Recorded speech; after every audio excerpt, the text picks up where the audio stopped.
Hello everyone, welcome to Ganitam academy. तो कैसे हैं सभी? चलिए तो आज का सेशन स्टार्ट करते हैं। और यहाँ पर मिसिंग का सॉरी। आज का जो हमारा सेशन है ग्रुप थ्योरी का पार्ट 2 होने वाला है।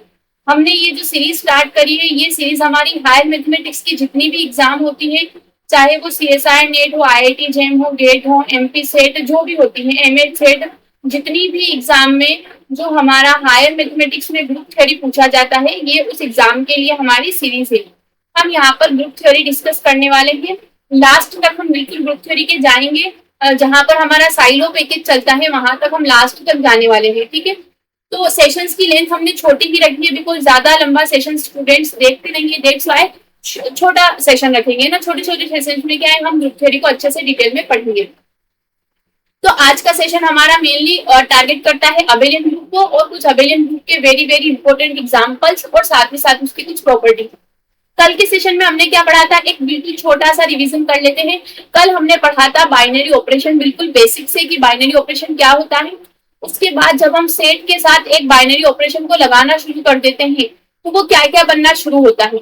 सबसे छोटा जो स्ट्रक्चर बनता है उसको हम बोलते हैं ग्रुपोइड, ठीक है। ग्रुपोइड के बाद थोड़ी और एक्स्ट्रा प्रॉपर्टी के बाद हमारा बन जाता है सेमी ग्रुप, और प्रॉपर्टी को मिलाया जाए तो हमारा बन जाता है मोनोइड, और प्रॉपर्टी को मिलाया जाए तो हमारा ग्रुप बन जाता है। और ग्रुप तक आते आते हमारे पास 4 प्रॉपर्टीज हो जाती है। तो अब इन 4 प्रॉपर्टी में अगर एक और प्रॉपर्टी ऐड कर दी जाए तो वो बनता है अबेलियन ग्रुप। तो क्या होता है अबेलियन ग्रुप, बिल्कुल शुरू करते हैं यहाँ से। What is abelian group? Basic definition से स्टार्ट करेंगे। अ नॉन एम्प्टी सेट,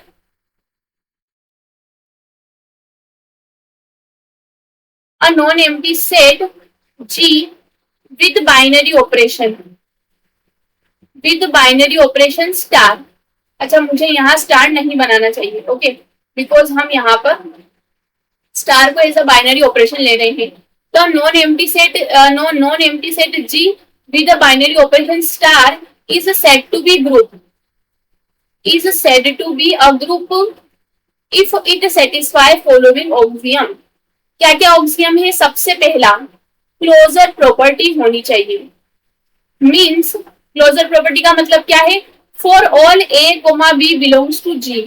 इस ग्रुप के या इस सेट के कोई भी 2 एलिमेंट ले लीजिए, कोई भी 2, उन दोनों एलिमेंट का अगर हम बाइनरी ऑपरेशन परफॉर्म करते हैं तो वो वापस से ग्रुप के अंदर ही आना चाहिए, है ना। हमने कल इस तरह के एग्जाम्पल देखे थे। दूसरी प्रॉपर्टी क्या होती है? दूसरी प्रॉपर्टी का नाम होता है एसोसिएटिव प्रॉपर्टी। एसोसिएटिव प्रॉपर्टी का कहना है कि हम ब्रैकेट को शिफ्ट कर सके। For all A B C belongs to G, यानी ग्रुप के कोई भी 3 एलिमेंट आप ले लीजिए, आप इस बाइनरी ऑपरेशन का जो ब्रैकेट है इसको शिफ्ट कर सकते हैं। मतलब पहले ए और बी के साथ बाइनरी ऑपरेशन परफॉर्म करिए, बाद में सी के साथ करिए, या फिर पहले बी और सी का बाइनरी ऑपरेशन परफॉर्म कर लीजिए, बाद में ए के साथ करिए। तो फर्क नहीं पड़ना चाहिए, कोई भी चेंज हमें नहीं मिलना चाहिए। जो थर्ड प्रॉपर्टी होती है वो होती है आइडेंटिटी की प्रॉपर्टी। आइडेंटिटी प्रॉपर्टी मतलब हमें ग्रुप के अंदर एक ऐसा एलिमेंट ई मिल जाना चाहिए जिसको किसी भी एलिमेंट के साथ ऑपरेट कर दो, एलिमेंट पे कोई फर्क ही नहीं पड़े। मतलब ऐसा एलिमेंट जो किसी का कुछ भी बिगाड़ नहीं पाए, उसे कहेंगे आइडेंटिटी एलिमेंट। ऐसा एलिमेंट जो किसी का कुछ नहीं बिगाड़ पाए, ग्रुप के किसी भी एलिमेंट का कुछ भी नहीं बिगाड़ पाए, चाहे आगे से ऑपरेशन करें या पीछे से ऑपरेट करें, वो क्या होगा? आइडेंटिटी एलिमेंट कहलाएगा। और ध्यान रखेंगे आइडेंटिटी एलिमेंट बाइनरी ऑपरेशन पर डिपेंड करता है। अगर हमारा बाइनरी ऑपरेशन प्लस का है तो हमारा आइडेंटिटी अलग, माइनस का है जो कि इन जनरल हो नहीं पाता है, मल्टीप्लाई का है तो अलग, कंपोजिशन का है, फंक्शन के कंपोजिशन का तो अलग है ना, मेट्राइसिस है तो अलग है, पॉलिनोमियल से तो अलग है। तो आइडेंटिटी डिपेंड कर जाती है बाइनरी ऑपरेशन पर।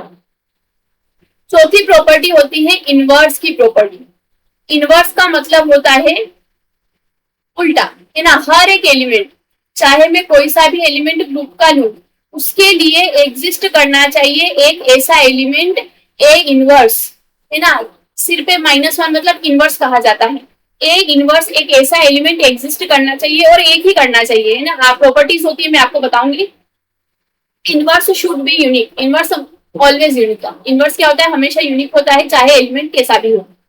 तो उसका ऐसा इनवर्स एग्जिस्ट करना चाहिए कि अगर मैं इनवर्स के साथ बाइनरी ऑपरेशन परफॉर्म करती हूँ, चाहे आगे से करें या पीछे से करें, ग्रुप की आइडेंटिटी मिल जानी चाहिए।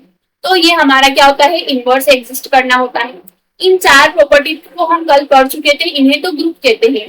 लेकिन अगर ये 5वीं प्रॉपर्टी भी हमारे पास आ जाए, जिसे कहेंगे कम्यूटेटिव प्रॉपर्टी, क्या कहेंगे, कम्यूटेटिव प्रॉपर्टी अगर हम एग्जिस्ट करवा लें तो हमारा ग्रुप क्या बन जाता है, अबेलियन ग्रुप। कम्यूटेटिव प्रॉपर्टी क्या कहती है कि आप ग्रुप के कोई भी 2 एलिमेंट लीजिए, उनके साथ बाइनरी ऑपरेशन को कम्यूट कर सके। मतलब ए में बी का बाइनरी ऑपरेशन परफॉर्म करें या बी में ए का बाइनरी ऑपरेशन परफॉर्म करें, कोई फर्क नहीं पड़ना चाहिए, ए बी बराबर बी ए हो तो हमारा ग्रुप क्या होगा, कम्यूटेटिव प्रॉपर्टी होगा। तो ऐसा ग्रुप जो 5 ऑक्सियम को सेटिस्फाई करता है, क्लोजर, एसोसिएटिव, मतलब ऐसा नॉन एम्प्टी सेट जो क्लोजर, एसोसिएटिव, आइडेंटिटी, इनवर्स और कम्यूटेटिविटी 5 प्रॉपर्टीज को सेटिस्फाई करता है, उसे अबेलियन ग्रुप कहा जाता है। कैसा ग्रुप कहा जाता है, अबेलियन ग्रुप। फॉर एग्जाम्पल, अब कुछ अच्छे और कुछ बुरे दोनों एग्जाम्पल की हमें बात करनी होगी। अच्छे बुरे इन सेंस जो ग्रुप की प्रॉपर्टी होल्ड करते हैं और जो नहीं करते हैं। तो कल वाले ही एग्जाम्पल को देखते हैं। क्या ये जो ग्रुप है, is this abelian group, yes और नो। तो देखिए ये ग्रुप होता है या नहीं, ये कल हमने चेक कर लिया था। किस तरीके से कर लिया था, अगर हम कोई भी 2 रेशनल नंबर लेते हैं, पी लीजिए और क्यू लीजिए, उनका प्लस करिए, वापस से हमें एक रेशनल नंबर मिलता है। साथ ही साथ ये प्लस के साथ अगर हम पी में क्यू को जोड़ें, फिर बाद में आर को जोड़ लें, या फिर पहले क्यू और आर को प्लस कर ले, कोई फर्क नहीं पड़ेगा, तो एसोसिएटिव भी होती है।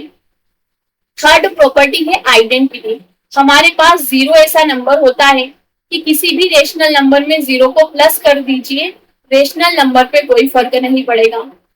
इनवर्स की बात करते हैं अगर, तो हर एक रेशनल नंबर के लिए उसका नेगेटिव रेशनल नंबर होता है, जिससे प्लस करने पर हमारा क्या हो जाता है, एडिटिव आइडेंटिटी हमें मिल जाती है।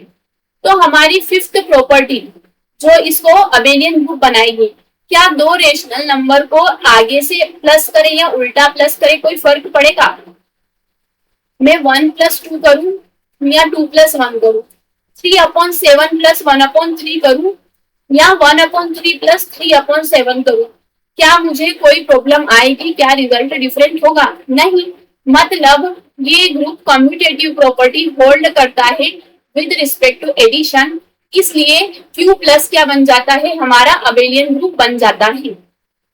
तो Q प्लस क्या होगा, अंडर एडिशन अबेलियन ग्रुप बनाएगा। और एग्जांपल्स की बात करते हैं। एग्जांपल नंबर 2, एग्जांपल नंबर 2 हम लेते हैं। अब एडिशन के साथ साथ आपका होमवर्क रहेगा, आपको R प्लस को चेक करना है, रियल नंबर विद एडिशन, और R स्टार विद मल्टीप्लीकेशन भी आपको चेक करना है। R स्टार का मतलब होता है नॉन जीरो रियल नंबर, 0 को हटा देते हैं बिकॉज 0 में क्या है, मल्टीप्लीकेशन में प्रॉब्लम हो जाती है। कुछ और ग्रुप हम चेक करते हैं। फॉर एग्जाम्पल, एग्जाम्पल नंबर 3 देखिए, कुछ ऐसे ग्रुप भी चेक कर लिए जाए जो क्या है, हमारी कम्यूटेटिविटी प्रॉपर्टी होल्ड नहीं कर पाते हैं। ऐसे ग्रुप जो क्या है, कम्यूटेटिविटी प्रॉपर्टी होल्ड नहीं कर पाते हैं। जैसे कि हम लेते हैं, एक ग्रुप का आपने नाम सुना होगा, जी, चलिए GLNR को हम बाद में डिस्कस करेंगे और एग्जाम्पल को डिस्कस करते हैं। हम डिस्कस करते हैं C को, C स्टार अंडर मल्टीप्लीकेशन, क्या ये ग्रुप बनाएगा, और is this abelian group, yes और नो। क्या ये अबेलियन ग्रुप बनाएगा, तो चलिए चेक कर लेते हैं। किस तरीके से चेक करेंगे, GLNR को मैंने इसलिए स्किप करा है क्योंकि जो हमारे ग्रुप्स हैं, जैसे कि इंटीजर मॉड्यूलर n का हो गया है, साथ ही साथ जनरल लीनियर ग्रुप हो गया है, स्पेशल लीनियर ग्रुप है, हमारा पावर सेट का ग्रुप हो जाता है, और उसके अलावा हमारे क्या है, पावर सेट विद इंटरसेक्शन हो जाता है, यूनियन हो जाता है, यूनिट्स का ग्रुप हो जाता है। ये सारे जो ग्रुप्स हैं, इन्हें में क्लेन फोर ग्रुप है, डाईहाइड्रल ग्रुप है, इन्हें मैं एक एक वीडियो में अच्छे डिटेल में डिस्कस करना चाहती हूँ, इसलिए मैंने उसे यहाँ पर स्किप कर दिया। तो C स्टार को चेक करते हैं। सबसे पहली प्रॉपर्टी है क्लोजर प्रॉपर्टी। सी मतलब रेशनल नंबर और स्टार मतलब नॉन जीरो रेशनल नंबर। तो नॉन जीरो रेशनल नंबर की अगर हम बात करें, अरे sorry, non zero complex number, non zero complex number यानी कि इस तरीके के, पहले सी स्टार को लिख लिया जाए। सी स्टार का मतलब है ए प्लस आयोटा बी, जहां पर ए और बी बिलोंग करते हैं रियल नंबर में से। इसमें से हमने क्या है, जीरो को हटा दिया है। Zero plus iota, zero type का जो जीरो है इसको हमने हटा दिया है। ये होता है सी स्टार। सी कॉम्प्लेक्स नंबर में से अगर जीरो को हटा दिया जाए तो वो सी स्टार बन जाता है। ठीक है, तो अब हमारे पास क्या प्रॉपर्टी है, हमें चेक करना है कि क्या ये अबेलियन ग्रुप बनता है। तो सबसे पहले क्लोजर प्रॉपर्टी की बात करते हैं। क्लोजर प्रॉपर्टी का मतलब है मैंने पहला कॉम्प्लेक्स नंबर लिया है Z1, दूसरा कॉम्प्लेक्स नंबर लिया है मैंने Z2। ये दो मैंने कॉम्प्लेक्स नंबर लिए हैं, तो क्या Z1 प्लस Z2 करने पर, मल्टीप्लीकेशन के अंदर देखना है, Z1 इंटू Z2 करने पर मुझे अगेन सी के अंदर मिलेगा, यस और नो। तो let us check, Z1 cross Z2 क्या होगा। Z1 हमने लिया है A plus iota B, Z2 हमने लिया है C प्लस आयोटा डी, क्योंकि कॉम्प्लेक्स नंबर है तो इसी तरीके के होंगे। तो अब हम Z1 क्रॉस Z2 देखते हैं, A plus iota B into C plus iota D closure property के लिए। तो किस तरीके से मल्टीप्लाई करेंगे, ब्रैकेट का जिस तरीके से ब्रैकेट में करा जाता है, पहले A का इन दोनों के साथ, फिर B का इन दोनों के साथ, आयोटा का स्क्वायर BD। अब आपको पता होना चाहिए कि आयोटा का स्क्वायर क्या होता है, -1 होता है। तो ये हो जाएगा AC प्लस, यहाँ भी आयोटा यहाँ भी आयोटा मैंने बाहर निकाल लिया है, AD प्लस BC हो गया है। और आयोटा का स्क्वायर क्या हो गया है, -1 हो गया है। तो देखिए जो आयोटा वाले नहीं है वो हो गया हमारा रियल पार्ट, और जो आयोटा वाले हैं वो हो गया हमारा इमेजिनरी पार्ट। मतलब ये हमें इस फॉर्म का दिख गया है ना, एक्स प्लस आयोटा वाई जैसा, मतलब ये भी अगेन एक कॉम्प्लेक्स नंबर आ चुका है। तो क्लोजर प्रॉपर्टी हमारी होल्ड हो गई है। क्लोजर के बाद दूसरी जो प्रॉपर्टी होती है एसोसिएटिव प्रॉपर्टी, तो ये आपका होमवर्क रहेगा, आपको चेक करना है कि अगर मैं Z1, Z2 और Z3 तीन कॉम्प्लेक्स नंबर लेती हूँ और तीनों क्या है, नॉन जीरो है, तो Z1 मल्टीप्लाई Z2 करूं, उसके बाद Z3 से मल्टीप्लाई करूं, या फिर Z1 का बाद में करूं, पहले Z2 और Z3 का मल्टीप्लाई कर लूं, कोई फर्क नहीं पड़ेगा। एसोसिएटिव प्रॉपर्टी इन जनरल हर जगह होल्ड कर जाती है जब तक नेगेटिव का साइन नहीं है। प्लस में एसोसिएटिविटी हर जगह होल्ड कर जाती है, मल्टीप्लाई में भी एसोसिएटिविटी हर जगह होल्ड कर जाती है। और डिवाइड और सब्ट्रैक्शन की हम बात नहीं कर रहे हैं क्योंकि वो बहुत बार बाइनरी ऑपरेशन ही नहीं बनाते हैं। जो थर्ड प्रॉपर्टी है हमारी आइडेंटिटी। आइडेंटिटी का मतलब क्या है, मुझे एक ऐसा ई चाहिए कॉम्प्लेक्स नंबर, वो भी नॉन जीरो में से, जिससे मैं किसी भी कॉम्प्लेक्स नंबर का मल्टीप्लाई करूं, किसी भी कॉम्प्लेक्स नंबर का मैं मल्टीप्लाई कर दूं, कोई फर्क नहीं पड़ेगा, चाहे कॉम्प्लेक्स नंबर कैसा भी हो। तो आपको पता है एक ऐसा नंबर होता है जो मल्टीप्लाई करने से कोई फर्क नहीं पड़ता है, वो होता है हमारा 1। 1 को किसी में भी मल्टीप्लाई करे कोई फर्क नहीं पड़ेगा। तो अब आप कहेंगे क्या 1 A plus iota B form का है, तो बिल्कुल 1 को इस तरीके से लिख सकते हैं हम, 1 प्लस आयोटा 0। तो ये हमारा क्या है, कॉम्प्लेक्स नंबर में बिलोंग करता है। तो मल्टीप्लीकेशन के अंदर जो आइडेंटिटी है वो 1 है। तो ये आइडेंटिटी किसके साथ है, मल्टीप्लीकेशन के साथ है, इसीलिए हम इसे क्या बोलते हैं, मल्टीप्लीकेटिव आइडेंटिटी भी कहा जाता है। अगर एडिशन के साथ होती है प्लस के साथ तो उसे एडिटिव आइडेंटिटी कहा जाता है, मल्टीप्लीकेशन के साथ है तो इसे मल्टीप्लीकेटिव आइडेंटिटी भी कहा जाता है। फोर्थ प्रॉपर्टी आती है हमारी इनवर्स की। अंडर द मल्टीप्लीकेशन इनवर्स क्या निकल के आएगा, तो देखिए अगर मैंने Z कुछ भी लिया है A plus iota B type का, जो कॉम्प्लेक्स नंबर में बिलोंग करता है, वो भी नॉन जीरो में, मुझे Z इनवर्स ढूंढ के लाना है। मतलब A प्लस आयोटा बी का इनवर्स ऐसा ढूंढना है, कैसा ढूंढना है कि Z सच दैट Z और Z इनवर्स का मैं मल्टीप्लाई करूं तो मुझे 1 मिल जाए। मतलब A प्लस आयोटा बी और A प्लस आयोटा बी का क्या करूं मैं, इनवर्स करूं तो मुझे 1 मिल जाए। अब सिर पे -1 होने का मतलब क्या होता है, सिर्फ -1 होने का मतलब क्या होता है, मुझे यहाँ पर a प्लस आयोटा भी नहीं, मतलब मान लीजिए मुझे यहाँ पर c प्लस आयोटा डी चाहिए। ठीक है, सपोज करा हमने कि z इनवर्स क्या है, सपोज कर लिया हमने कि z inverse c plus iota D है। तो मुझे ऐसा c प्लस आयोटा डी चाहिए जिससे मल्टीप्लाई करने पर मुझे 1 मिल जाए।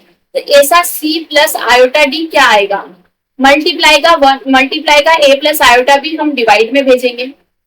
अब आपको भी पता है कि आयोटा डिवाइड में तो रहता नहीं है, तो हमें क्या करना पड़ेगा, रेशनलाइजेशन करना रहेगा, यानी a माइनस आयोटा बी से multiply a minus iota B से डिवाइड करेंगे। तो c प्लस आयोटा डी क्या निकल के आएगा, ऊपर तो हो जाएगा a माइनस आयोटा बी, नीचे क्या होगा a plus B a minus B, मतलब a का स्क्वायर माइनस b का स्क्वायर हो जाएगा। तो ये जो c प्लस आयोटा डी हमारा निकल के आया है, ये किस तरीके का निकल के आया है, a plus iota B upon a square plus b square निकल के आया है। बिकॉज आयोटा का स्क्वायर -1 होता है, तो माइनस और माइनस क्या हो जाएगा, यहाँ पर डिवाइड में प्लस हो जाएगा। तो ये हमारा क्या है, इनवर्स निकल के आ गया है। और आपको भी पता है कि अगर a प्लस आयोटा भी इस तरीके का है, एक रियल पार्ट एक इमेजिनरी पार्ट, तो ये भी again complex non negative complex number में बिलोंग करेगा। तो इनवर्स प्रॉपर्टी भी हमारे पास हो गई है। लास्ट बची है हमारे पास कॉम्यूटेटिव प्रॉपर्टी, यानी Z1 इंटू Z2 या Z2 इंटू Z1 के बराबर होगा। तो latest check, a plus iota B का मल्टीप्लाई किसके साथ कर रहे हैं हम, c प्लस आयोटा डी के साथ कर रहे हैं, या फिर c प्लस आयोटा डी का मल्टीप्लाई हम किसके साथ कर रहे हैं, a प्लस आयोटा बी के साथ कर रहे हैं। तो इनका मल्टीप्लाई कैसे होगा, AC अभी हमने करा था पीछे, यहाँ पर देखेंगे कहाँ करा था हमने, ये रहा। इन दोनों का मल्टीप्लाई क्या होगा, AC माइनस BD और AD plus BC, AC minus BD plus iota के साथ क्या था, AD प्लस BC था। इनका मल्टीप्लाई कैसे होगा, इनका मल्टीप्लाई होगा CA माइनस DB आएगा plus iota DA plus CB आएगा। तो क्या ये दोनों आपस में बराबर हैं? देखिए ये जितने भी हैं A B C D सबके सब कहां से आ रहे हैं, रियल नंबर से आ रहे हैं। तो आपको पता है रियल नंबर में तो किन्हीं भी दो नंबर का मल्टीप्लाई कर लो कोई फर्क नहीं पड़ता है। ठीक है, 2 इंटू 1 करो या 1 इंटू 2 करो कोई फर्क नहीं पड़ेगा। तो बिकॉज ये सारे के सारे रियल नंबर में से आ रहे हैं, तो AC और CA आपस में बराबर होंगे। AC किसके बराबर होगा, CA के। BD किसके बराबर होगा, DB के। AD किसके बराबर होगा, DA के बराबर होगा। और BC किसके बराबर होगा, CB के बराबर होगा। मतलब ये सारा भी आपस में बराबर होगा। तो कम्यूटेटिविटी भी होल्ड हो गई है। तो हमें पता चला है डिटेल डिस्कशन से कि complex number with non zero complex number with multiplication क्या बनाता है, ग्रुप भी बनाता है और मोर ओवर अबेलियन ग्रुप भी बनाता है। इसको इतना डिटेल में इसलिए डिस्कस करा है ताकि आपके पास कोई भी एक एग्जाम्पल अगर एग्जाम में आता है या आप करना चाहते हैं खुद से, तो आपको एक इंट्यूशन पता हो कि मुझे किस तरीके से प्रूफ करना है। ओके, तो बढ़ते हैं अगले की ओर। लास्ट आज का हमारा लास्ट टॉपिक है, एक या दो प्रॉपर्टी मैं आपको बताने वाली हूँ जिसका नाम है कैंसिलेशन लॉ। आपने नाम सुना होगा, कैंसिलेशन लॉ क्या होता है, जस्ट अबेलियन ग्रुप के बाद ही हम पढ़ते हैं कैंसिलेशन लॉ। कैंसिलेशन लॉ का मतलब ये होता है कि मान ली दो तरह के होते हैं कैंसिलेशन लॉ। सबसे पहले तो एक होता है राइट कैंसिलेशन लॉ, ठीक है, और एक होता है left cancellation law. Left cancellation law होता है, क्या होता है, अगर मान लीजिए मेरे पास A B और C कोई भी तीन एलिमेंट है, ग्रुप के हो या किसी भी सेट के हो कोई फर्क नहीं पड़ता है ना, कोई भी हो। अगर मैं इस तरीके से लिखती हूँ और ग्रुप कैसा है स्टार, इसका एक बाइनरी ऑपरेशन है। ध्यान से देखिएगा, मैंने क्या करा है, A स्टार B करा है और C स्टार B करा है। मतलब दोनों के राइट साइड में सेम नंबर है, यहाँ भी B है यहाँ भी B नहीं। तो क्या मैं इस B को कैंसल कर दूं, क्या मैं इस B को कैंसल करके इस तरीके से लिख दूं A और C आपस में बराबर है। अगर हम ऐसा कर पाते हैं, राइट साइड का जो एलिमेंट है उसे हम कैंसल कर पाते हैं, तो हम कहेंगे कि इसमें राइट कैंसिलेशन लॉ होल्ड होता है। तो लेफ्ट का मतलब क्या है, अगर मैं C स्टार A लिखा है और सी स्टार बी लिखा है। तो अगर मैं लेफ्ट वाले नंबर को कैंसिल करके ए बराबर बी लिख देती हूँ तो इसे हम कहेंगे कि लेफ्ट कैंसिलेशन लॉ होल्ड हो रहा है। तो क्या ये कैंसिलेशन लॉ दुनिया भर में होल्ड हो जाएगा? जहां जहां दिखेगा सब तरफ से होल्ड कर देंगे, सब तरफ से कैंसिल कर देंगे? नहीं। जो हमारा इंपॉर्टेंट रिजल्ट है वो ये रिजल्ट है in a group, in a group both right cancellation law and left cancellation law holds. अगर हमारा ग्रुप बन पा रहा है तो ही राइट और लेफ्ट कैंसिलेशन लॉ होल्ड होगा, अदरवाइज नहीं होगा। और जो हमारा रिजल्ट 2 है वो क्या कहता है? रिजल्ट 2 का कहना है कि अगर कोई ग्रुप नहीं है, ध्यान से देखेंगे, अगर कोई फाइनाइट, फाइनाइट वर्ड को अंडरलाइन कर देंगे, फाइनाइट सेमी ग्रुप है। सेमी ग्रुप आपको पता है ना, सेमी ग्रुप क्या होता है? सेमी ग्रुप जिसमें 2 ही कंडीशन होती है, एक है हमारे पास क्लोजर और एक है हमारे पास एसोसिएटिव। तो एक ऐसा फाइनाइट सेमी ग्रुप जिसमें 2 ही कंडीशन है लेकिन वो फाइनाइट है, लेकिन उसमें एक और क्या है? A finite semi group is a group. A finite semi group group बन जाएगा। कैसे बन जाएगा? बाकी 3 कंडीशन की बजाय अगर हम क्या बोल दें कि इसमें कैंसिलेशन लॉ होल्ड हो रहा है, अगर उसमें क्या हो जाए? कैंसिलेशन लॉ होल्ड हो जाए सेमी ग्रुप में। ये पीवाईक्यू है बहुत एग्जाम्स का, बहुत सारे एग्जाम्स का ये पीवाईक्यू है, तो आपको इसे एकदम इमोजी बना के 5 स्टार रिजल्ट में ऐड कर लेना है। It's a PYQ. अगर किसी semi group, finite semi group में दोनों ही बोथ कैंसिलेशन लॉ होल्ड हो जाते हैं तो वो क्या बन जाता है? ग्रुप बन जाता है। ये हमारा रिजल्ट होता है। ठीक है, तो आज के सेशन में हमने क्या क्या पढ़ा है फटाफट से हम ब्रीफ कर लेते हैं, यहीं पर फर्स्ट स्लाइड पर ही काफी कुछ पढ़ लिया है हमने। देखिए आज हमने देख लिया है अबेलियन ग्रुप क्या होता है, साथ ही साथ इसके कुछ एग्जांपल देखे हैं। सी स्टार विद मल्टीप्लिकेशन हमने देखा है, और उसके बाद हमने क्या देख लिया? ये सारी प्रॉपर्टीज हमने देख ली है। कैंसिलेशन लॉ हमने देख लिया है, और एक पीवाईक्यू है कि सेमी ग्रुप कब कैंसिलेशन लॉ बन सकता है, ये सब हमने देख लिया है। तो thank you for today session. Stay tuned, channel को बिल्कुल सब्सक्राइब कर लीजिएगा ताकि आप बिल्कुल लेटेस्ट जितना भी कंटेंट यहाँ पर प्रोवाइड हो रहा है आपको सभी मिल सके। और अगले पार्ट में हम इससे आगे का डिस्कस करेंगे। Please share and thank you.